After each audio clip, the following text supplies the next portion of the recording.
A repatriation flight carrying 165 Australians from India has landed in Darwin, with the passengers now being taken to the Howard Springs quarantine facility. Reporter Nicholas Hines has more from Howard Springs.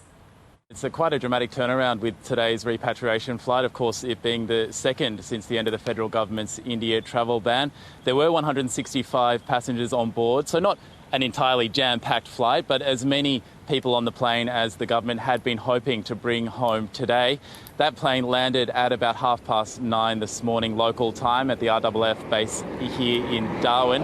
Those passengers are still being screened and processed there at the airport. They'll be then loaded up onto buses and brought out here to Howard Springs. So it is, a big improvement on last week's efforts where that plane did arrive half empty after more than 70 people were bumped at the last minute after either testing positive or being deemed a close contact. We have seen since then Qantas change the company it uses for testing of those people in India before they board the flights, and hopefully this is a sign of more full flights to come.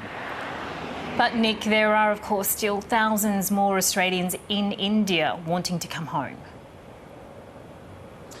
Yeah, still more than 11,000 Australians have indicated to the government that they want to come home. So a massive number there and a huge effort after there was that suspension of flights. Last week's flight and this week, carrying about 150 people each, or due to be carrying about 150 people, were meant to be a bit of a test run to ensure that case numbers stayed low and that the Howard Springs facility, as well as other quarantine facilities, could manage the number of cases coming in. There was, of course, just one case detected on last week's flight, and we'll see if there's any detected on this week's flight. But the federal government has indicated that it is going to ramp up the efforts to bring home Australians from India, as well as with assistance from other states, including New South Wales, Victoria and Queensland.